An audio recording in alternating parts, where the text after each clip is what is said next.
All right, good morning, everybody, and we are back for another book Bible study, my Trimmed and Burning Bible study. We are in 2 Samuel. Today we're going to be in chapter 6. We've covered 5 chapters here in Sunday mornings, and as we finished up 1 Samuel in the evening when I was doing Sunday evenings. Of course, again, the reason I do the Bible study like what I do, we kind of move fast in a way. We move slow, but we move fast all at once. So I'm telling it like a story, like a movie. Like if you went to the movies, how that would go. To kind of stitch together, because so many people have lost the fact that this is actually telling one story through one family. It's just written in library form, which is pretty amazing. And of course, we're in the history books. I've talked about that.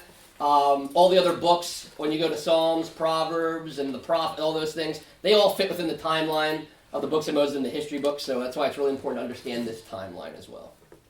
And we're going to jump back into a review.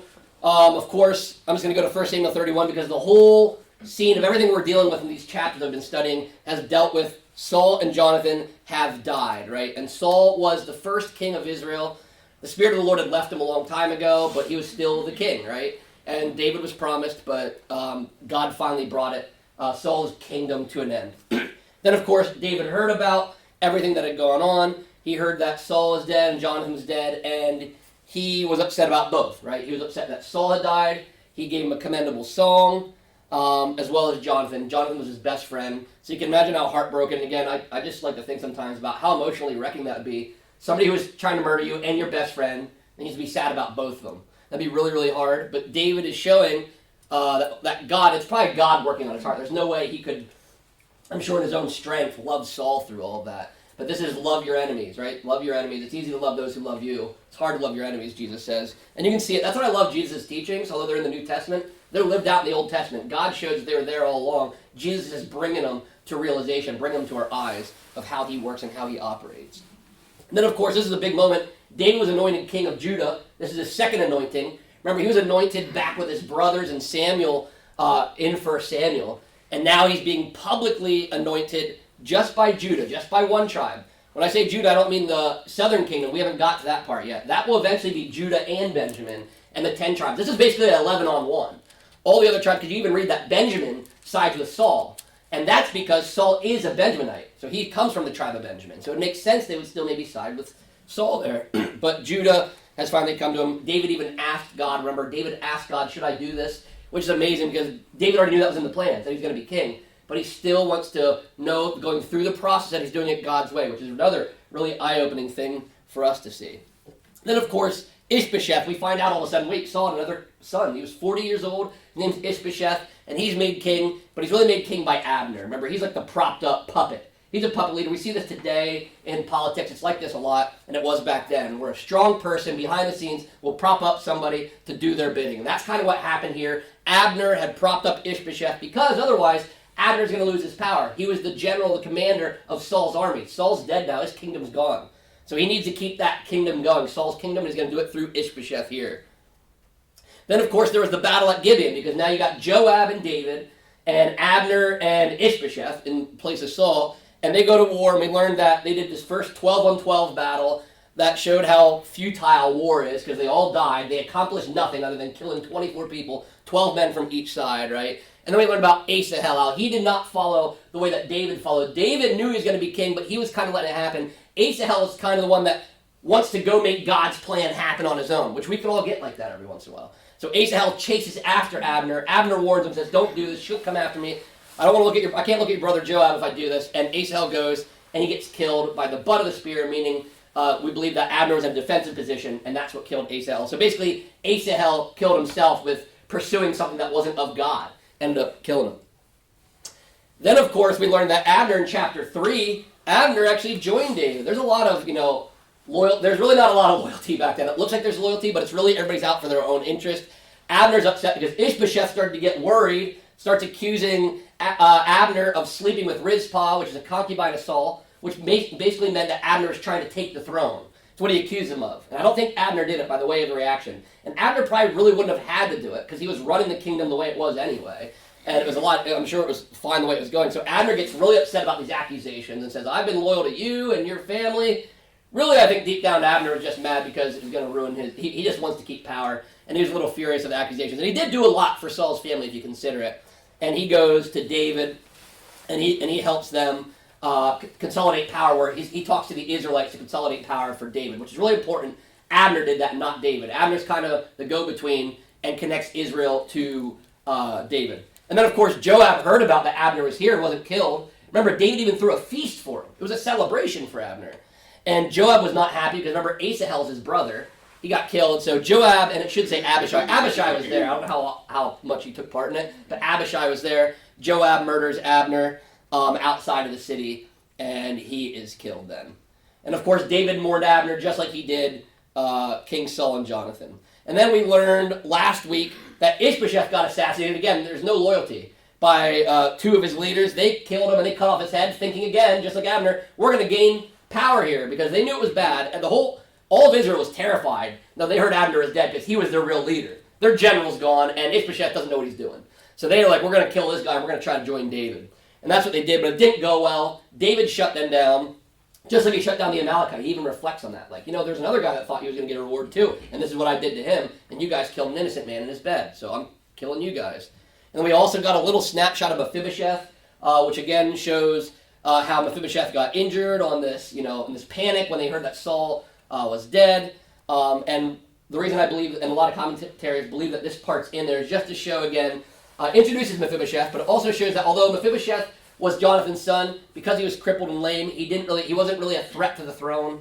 I don't know if David even would ever fought him, because he made a promise with Jonathan. But back in the ancient time, that's what this saw, is that he was no threat to the throne. And we'll also learn how Mephibosheth later, obviously, will be shown favored by David as well, because he's one of Jonathan's children, and David made promises with both Saul and Jonathan, if you remember, which is why David was also, he makes a comment about when Ishbosheth was murdered. If you go back, he made a promise with Saul that he wouldn't touch Saul's family, so he stuck to it, and he wants people to know he had nothing to do with that, right?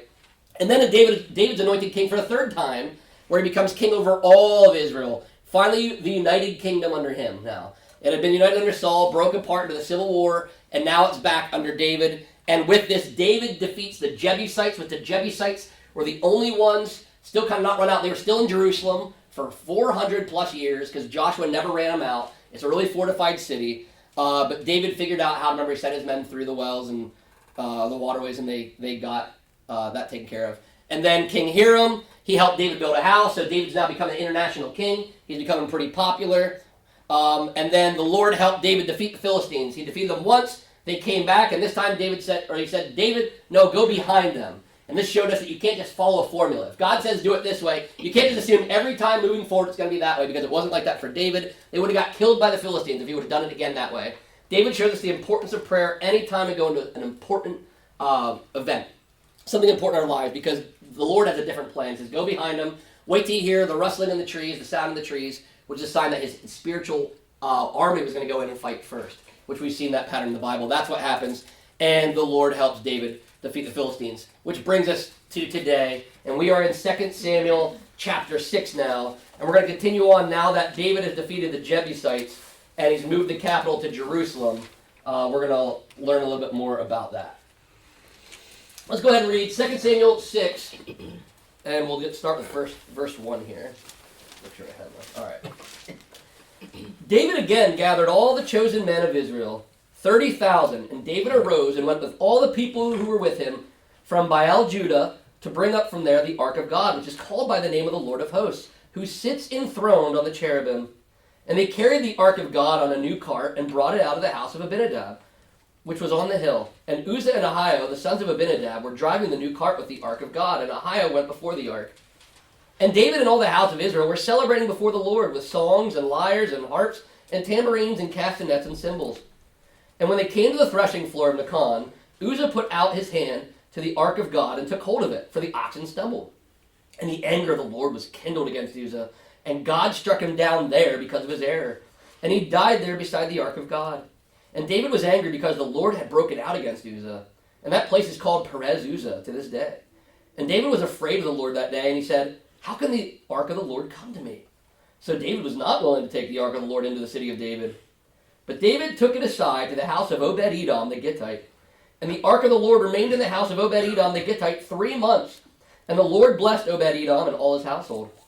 And it was told King David, the Lord has blessed the household of Obed-Edom and all that belongs to him because of the ark of God. So David went and brought up the ark of God from the house of Obed-Edom to the city of David with rejoicing. And when those who bore the ark of the Lord had gone 6 steps, he sacrificed an ox and a fattened animal. And David danced before the Lord with all his might. And David was wearing a linen ephod. So David and all the house of Israel brought up the ark of the Lord with shouting and with the sound of the horn. As the ark of the Lord came into the city of David, Michal, the daughter of Saul, looked out of the window and saw King David leaping and dancing before the Lord, and she despised him in her heart. And they brought in the ark of the Lord and set it in its place inside the tent that David had pitched for it. And David offered burnt offerings and peace offerings before the Lord. And when David had finished offering the burnt offerings and the peace offerings, he blessed the people in the name of the Lord of hosts, and distributed among all the people, the whole multitude of Israel, both men and women, a cake of bread, a portion of meat, and a cake of raisins to each one. Then all the people departed, each to his house. And David returned to bless his household. But Michal, the daughter of Saul, came out to meet David and said, "How the king of Israel honored himself today, uncovering himself today before the eyes of his servants, female servants, as one of the vulgar fellows shamelessly uncovers himself." And David said to Michal, "It was before the Lord, who chose me above your father and above all his house, to appoint me as prince over Israel, the people of the Lord, and I will celebrate before the Lord. I'll make myself yet more contemptible than this, and I will be abased in your eyes. But by the female servants of whom you have spoken, by them I should be held in honor." And Michal, the daughter of Saul, had no child to the day of her death. All right, there's a lot to break down. This is a pretty deep chapter. A lot to break down here as David is now bringing the ark into Jerusalem. Now remember, he made Jerusalem the capital because he wanted to move it more centralized, because now he has the northern kingdom and the southern part. But he knows the important thing is the presence of God with them, right? Presence of God with them. And he wants to make the whole worship center in Jerusalem, where everybody will worship, and the Ark of the Covenant will come again, and it's going to be a great thing because the presence of God is really important. And he knows God being with him is the most important thing for their success, okay? So let's break down the first 4 verses. It starts out by saying, David again gathered all the chosen men of Israel, 30,000, and David arose and went with all the people who were with him from Baal Judah to bring them up from the Ark of God, which is called by the name of the Lord, who sits enthroned on the cherubim. So you can see he brings 30,000. You think about it, 30,000 people. That's, I mean, we couldn't fit them all here. We'd have to go somewhere else to do all this if we did this. So you can tell this is a big event. David wants this to be an important event. He wants to bring, pomp and pride to this to show what amazing it is. They're unified, and the Lord's with them, and they're going to bring the Ark of the Covenant in there. And he brings this massive army to celebrate. Now, one important thing you have to know is the Bible does this sometimes, just like it'll say like Mount Horeb, and you're like, oh, Mount Horeb, never heard of it. But that's really Mount Sinai, right? They have 2 names. Well, the same thing here. Baal Judah is actually Kiriath Jearim. So sometime back in 1 Samuel, we heard it called Kiriath Jearim, but it's also called Baal Judah. The reason that's important is go back, we're in 2 Samuel, just hold your finger there, go back to 1 Samuel chapter 7. And we're going to read the first 2 verses of this. This is important. It'll connect everything that's going on right here. 1 Samuel chapter 7, verses 1 and 2. It'll make more sense. If you didn't know Baal Judah was Kiriath Jearim, this would really throw you off. So 1 Samuel 7 says, "And the men of Kiriath Jearim came and took up the ark of the Lord and brought it to the house of Abinadab on the hill. And they consecrated his son Eleazar to have charge of the ark of the Lord. From the day that the ark was lodged at Kiriath Jearim, a long time passed, some 20 years, and all the house of Israel lamented after the Lord." So you can see, why did he make this such a celebration? It had been at Kiriath Jearim, or Baal Judah, for 20 years, just kind of stored away. Could you imagine having the presence of God? Could you imagine what Moses would be thinking? It's like, hey, where's the Ark of the Covenant? Oh, we have it stored away in Abinadab's house. Well, how long has it been there? 20 years. Like, what are you doing? Like, that's not supposed to be there. So they'd been left there, and that's why it ends there. It says, all the house of Israel lamented, right? This is not a good thing. So it's been at the house of Abinadab for 2 decades now, and that's why this is a big event. They're finally going to do something about this. And this is really important again, because it was the presence of the Lord, the Ark of the Covenant. Now, remember, God's really, obviously, in heaven, but this is his earthly presence, where he shows his presence to be, and that's what it said, sitting on the cherubim. It doesn't mean sitting on real angels. It was sitting on the golden beings, the cherubim of the actual Ark of the Covenant. But this is the one that Moses made. This is the one that has the commandments in it, the book of the law, has Aaron's budded staff, and has the manna in it. Remember, to remind them of everything that the Lord did for them. But David wanted the people to feel the presence of God with them, and that's why he was so encouraged, right? Now let's go to verses 3 and 4. It says, And they carried the ark of God on a new cart and brought it out of the house of Abinadab, which was on the hill. And Uzzah and Ahio, the sons of Abinadab, were driving the new cart with the ark of God, and Ahio went before the ark. So you see they're transporting the ark of God on a new cart, right? But that's not God's way. Go back to Exodus 25. This is important. We're going to jump around a couple places in this one. Go to Exodus 25. Go back to Exodus 25, verses 12 through 15. So we don't make all these connections. Some of this stuff will go right over our head. So we'll have to do a little jump around only because the Ark of the Covenant has so much going on. So much going on with it. Exodus 25, verses 12 through 15. All right, and here's what it says. You shall cast 4 rings of gold for it, talking about the Ark of the Covenant, and put them on its 4 feet. 2 rings on the one side of it, and 2 rings on the other side of it. You shall make poles of acacia wood and overlay them with gold. And you shall put the poles into the rings on the sides of the ark to carry the ark by them. The poles shall remain in the rings of the ark. They shall not be taken from it. So you can see right there, God says, hey, making this Ark of the Covenant. It's made with acacia wood, overlaid with gold. By the way, that's Jesus Christ. This all points to Christ. Because wood represents man, gold represents deity. Jesus is both God and man. That's why it was made with wood and gold, by the way. But God has specific instructions on how you have to do things. Just like Moses had to build the tabernacle a certain way. The Ark of the Covenant has to even be carried a certain way. But I get why they probably, roll it in the cart. We'll go to it at some point, but the Philistines did this back in 1 Samuel, I think it was chapter 4. And think about it. It'd be like something, say we had something we had to carry here, some big, giant, heavy chest or a box, something like that, and we had some guys like, hey, we have to take this to Sunbury. Do you guys want to carry it, or do you want to put it in a car? We'd probably say, you know what, car will be faster. That'll be easier. It'll be less effort, less work. We'll do that. That's what they were thinking here. They're going to use this technology that they heard the Philistine use. We'll just do it this way. We'll just do it the easy way. But God said it had to be carried a certain way. 1 Samuel, it's actually chapter 6. So you can go back, we're going to 1 Samuel now. 1 Samuel chapter 6. So a book ago, because we're in chapter 6 now, a book ago, in 1 Samuel 6, verse 10 and 11, the Philistines had stolen the ark. Remember, they had stolen the Ark of the Covenant. And after it started cursing them, every time they moved it to another city, it kept cursing them, and they finally said, we got to get rid of this thing. We got to get rid of it. And this is what they did. In 1 Samuel 6, verses 10 and 11, it says, the men did so, and took 2 milk cows, and yoked them to the cart, and shut up their calves at home. And they put the ark of the Lord on the cart, and the box of the golden mice, and the images of their tumors. And those are the things, remember, that they were cursed with. Basically, their multiplying and their harvest, their food, is what God attacked them. So that's why they did that. But they brought it on a cart. So they're probably thinking, well, the Philistines brought it on a cart. We could do that. That was a really good idea. And they're following pagan ways, right? Because the Philistines didn't know any better. God doesn't punish them because they didn't know any better. They're just pagans. They didn't know any better. But if you remember in that story, once the Philistines bring the ark, when the Israelites go to look into it, 70 of them die immediately. And it's like, why did they die and the Philistines didn't? Well, the Philistines didn't know any better. Israel knew better. They had all of the rules, and they didn't follow it. But we understand why, again, it would be a heavy burden to carry this, and just like anybody else, if you weren't familiar, it shows they were not familiar with the Word of God. They said, well, let's just throw them on a cart. We'll wheel it out just like the Philistines did.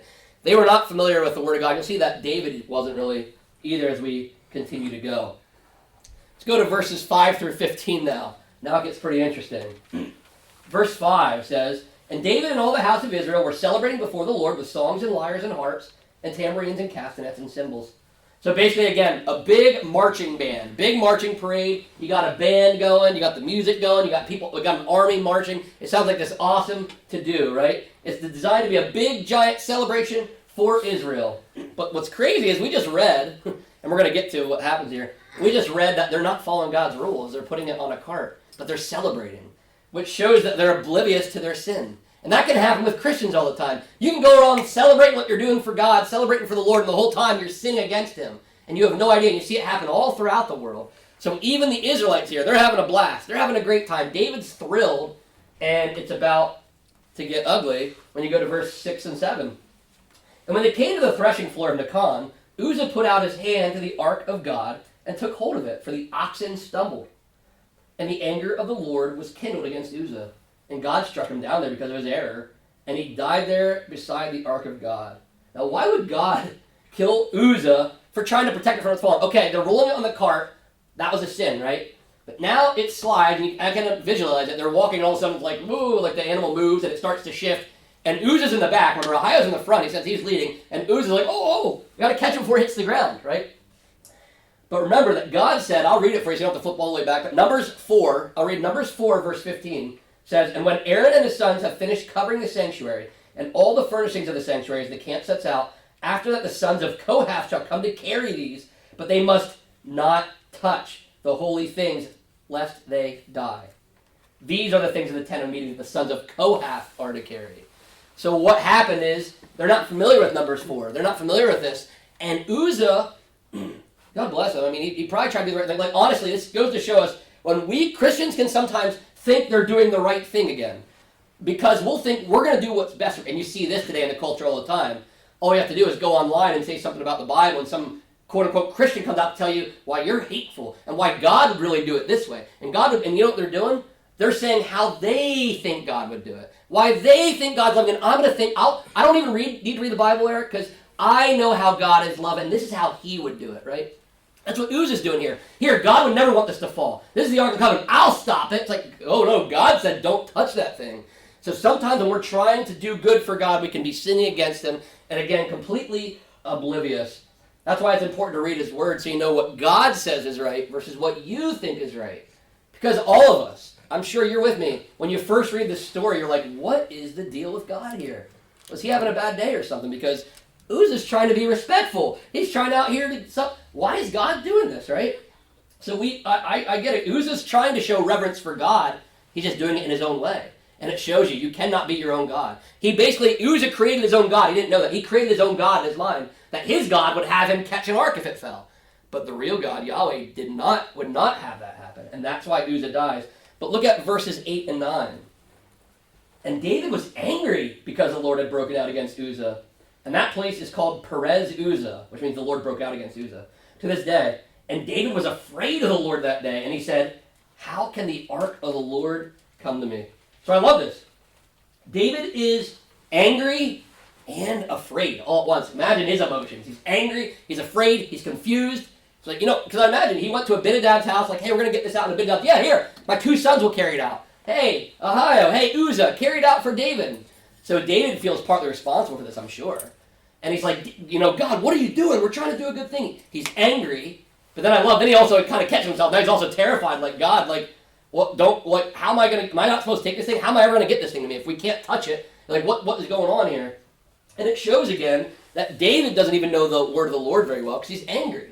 He doesn't know, and maybe he knew it, but I don't think he knew, and we'll find out why later, that he was just upset with God. He was confused as we were the first time reading it. Why would you kill Uzzah for trying to do a good thing? So it shows that not even David understood why his efforts weren't good enough. But see, again, this is showing the gospel message. Uzzah tried to do it by effort, and our efforts are not good enough for God, right? But David didn't understand why. You go to verses 10 and 11, because David's afraid now. He thinks like, oh, maybe I'm not supposed to bring the Ark of the Covenant. I don't know how I'm going to get this thing. We're all going to die. So David was not willing to take the Ark of the Lord into the city of David. He's given up.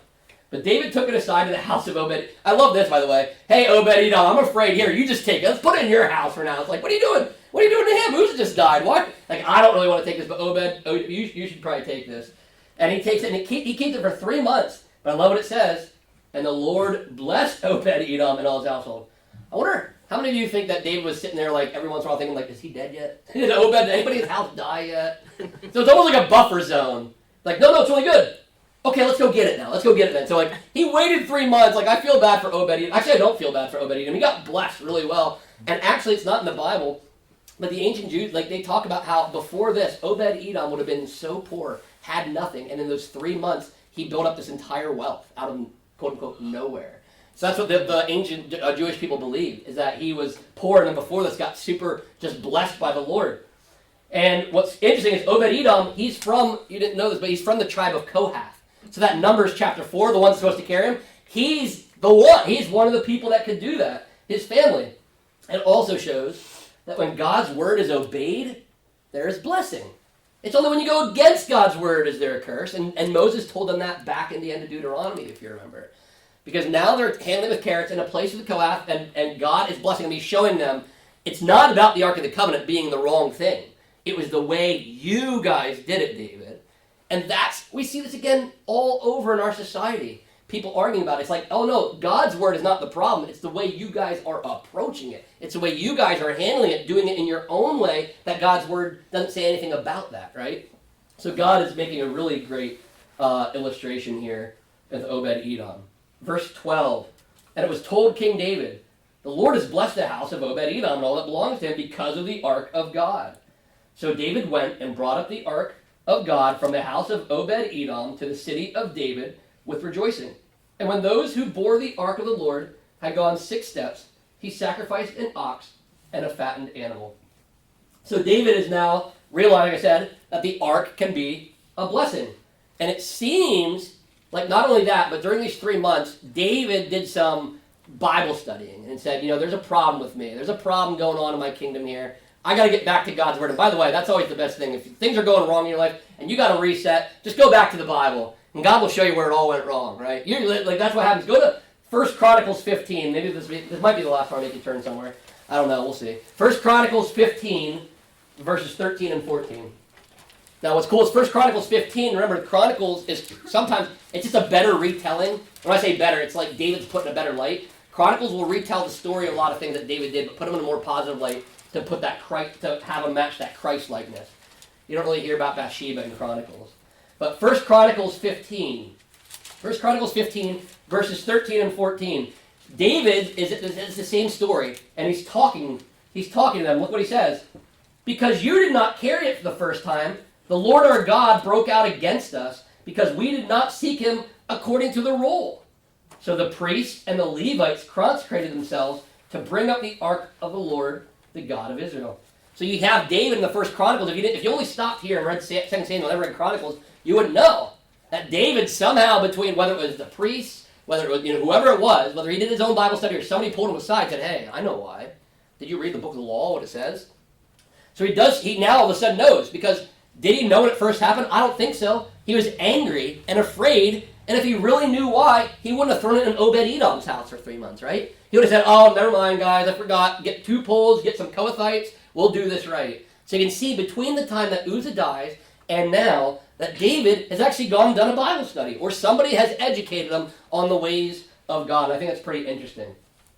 What's also interesting about those verses in 2 Samuel we just read, verse 13, if you see, it says, and when those who bore the ark of the Lord had gone 6 steps, he sacrificed an ox and a fattened animal. So this was excessive sacrifice. He was now being excessive with it. But this is David's way, I believe, of showing his apologies to God. And he wanted to request atonement. Like, I know I screwed up last time, God, but I'm really going to honor you.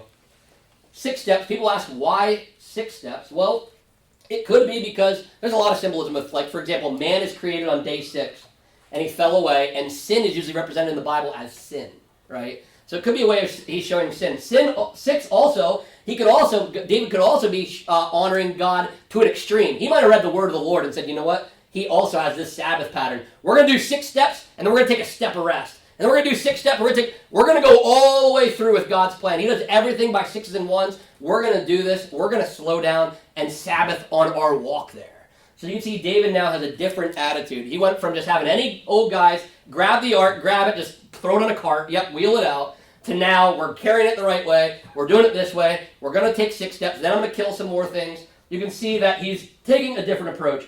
And he is now honoring and revering God in the proper way that God would like, which is awesome. And then verse 14 and 15. And David danced before the Lord with all his might, and David was wearing a linen ephod. So David and all the house of Israel brought up the ark of the Lord with shouting and with the sound of the horn. So David, again, they're doing the same thing they did before. They got the band, they got the army, and they're marching. And what I love is this shows David did his research and realized the celebration wasn't the problem. It wasn't the way they worshiped. It wasn't the way they danced. It wasn't the way they paraded through the streets. Celebrating was still a great way to worship, right? Because they did it the first time, they did it this time, and God is honoring it this time. So you can see that the celebration continues because David wants this to be a very important thing for the Lord, and he's not letting that scare him away. That was very important. Now what's also interesting in verse 14, you see he's wearing a linen ephod. Now, you have to understand the linen ephod is those long white robes. The ephod had the 12 different stones of all of Israel, all the tribes, and the priests wore that, right? So David has changed out of his royal robes, basically, and he's now wearing these things that the priests wear, these ephods, these long, you have to remember, it's a long white robe. And he's out there and he's celebrating in this attire because it's a special, special event. So that's important to notice as we go to verses 16 through 23. So I kind of have a picture here. You can kind of see what that robe might have looked like. The ephod, it doesn't have in this picture, the ephod would have been on his chest with the 12 stones there probably too. But you can see it's this long robe and he's out there dancing, having a good time because the capital is Jerusalem and all of Israel's going to be worshiping. We're getting the Ark of the Covenant back. It's been gone for 20 years and it's here. It's time to celebrate. The Lord is with us, right? Verse 16. As the Ark of the Lord came into the city of David, Michal, the daughter of Saul, looked out of the window and saw King David leaping and dancing before the Lord, and she despised him in her heart. So we'll get through this, because if you first read it, you'll see, oh, Michal's maybe right, but we'll see that she's not. What this is Michal is a sign of a judgmental person who worries about what other people do when they're worshiping the Lord. Michal is the kind of person, she thinks that her dad was king, my dad was Saul, and he never acted like that. A king would never act like this, would never dance around like this. They'd be more solemn, they'd be in the back, maybe they'd get carried in, but they would not be out here dancing in an ephod, acting like this. It's those people that you know that will judge you because their way of worship is best, and they know the people that worship this way. And if you do this during worship, you're obviously sinning. Might not be written in the Bible, but they know, right? They know what's better. That's who Michal is here. She's showing that she thinks she knows what's better because her, and it even says, Michal, the daughter of Saul. So it doesn't say the wife of David. It could have. It's connecting her to Saul here, right? It's connecting her to Saul and that opposition. She has a problem with the way David is acting as a king because he shouldn't be acting like that, right? And that's what you see here. Go to verses 17 through 19 now. And they brought the ark of the Lord and set it in its place inside the tent that David had pitched for it. And David offered burnt offerings and peace offerings before the Lord. And when David had finished offering the burnt offerings and the peace offerings, he blessed the people in the name of the Lord of hosts, and distributed among all the people, the whole multitude of Israel, both men and women, a cake of bread, a portion of meat, and a cake of raisins to each one. Then all the people departed, each to his house. So, again, David is celebrating now. They're making more offerings, again, revering God. And those two are really important. A burnt offering is a dedication to God. It's a sacrifice, a dedication to the Lord. And then you see peace offering. That means fellowship with God. A peace offering was something to bring fellowship. So not only are they going to revere God, they're going to fellowship with him, which again is pointing to Christ. Because remember, Christ is also called Emmanuel. You know what Emmanuel means? God with us, right? God with us. Ark of the Covenant is symbolizing God with them on wood and gold, man and God unified together. It's pointing to Christ in the future about how we will yearn to fellowship with him. And that's why those offerings are made. And you can even see he's giving out bread, he's giving out meat. Everybody, it's a celebration for everybody. It's a great feast, a great celebration. The Lord is with them, and everything seems great. Because remember, those verses we just read before this, Michal's looking, by the way, looking down on David. See again? She's looking out her window looking down on David. David doesn't know about this yet, right? And this happens. There's maybe people look at me, maybe people look at you, and look down on you. They don't tell you, but they're judging you about how you're doing this or you're doing that, right? That's what Michal is doing, but David doesn't know about it yet, right? Now go to verse 20. 20, it says, And David returned to bless his household, but Michal, the daughter of Saul, came out to meet David and said, How the king of Israel honored himself today, uncovering himself today before the eyes of his servants, female servants, as one of the vulgar fellows shamelessly uncovers himself.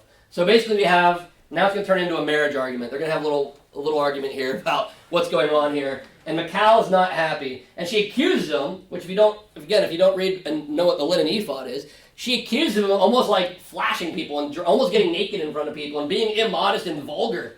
And he's wearing a long robe, like it's not like a short skirt that some girls wear today. And you're like, all right, yeah, you shouldn't be dancing around, right? But this is like a long robe. So could she just be embellishing? Maybe. Could she be angry? Is she trying to say, again, that you're dancing? Maybe she's not even saying that he exposed himself so much, although it kind of seems like that. But that, again, that he is just out of place, David. That is no way to act in front of God. And she might even be more upset that he's not in his royal clothes. Because, again, she probably thinks he should be king. He shouldn't be in these robes. He shouldn't be dressed like a common man. He's the king. And also that he was dancing, she thinks, like a fool. She thinks dancing is, again, not for them. It's dancing like a fool. Let me put this back here. Look at that. So the Spirit wanted it in. I don't know. So she's looking down on him. He's dressed like a fool. He's acting like a fool. And he's looking like a crazy common man. She thought that was no way for him to act. She's also probably jealous, by the way, of how happy he is Someone's again, he's so focused on the ark of the Lord and so happy that she's upset and she's angry, maybe even about that. But she's acting again more like Saul's daughter than David's wife in all of this, right? And it goes to show you, don't let people tell you how you can or can't worship God and say, well, that's foolish and you shouldn't do that. You shouldn't raise your hand. You shouldn't sing out loud like that. You shouldn't do this. Because this is going on. Even King David dealt with this from his own wife, Michal, right? And she's not in the right. We'll see the way this ends. You can see she's not in the right. Verses 21 through 23. And David said to Michal, "It was before the Lord who chose me above your father and above all his house, to appoint me as prince over Israel, the people of the Lord, and I will celebrate before the Lord.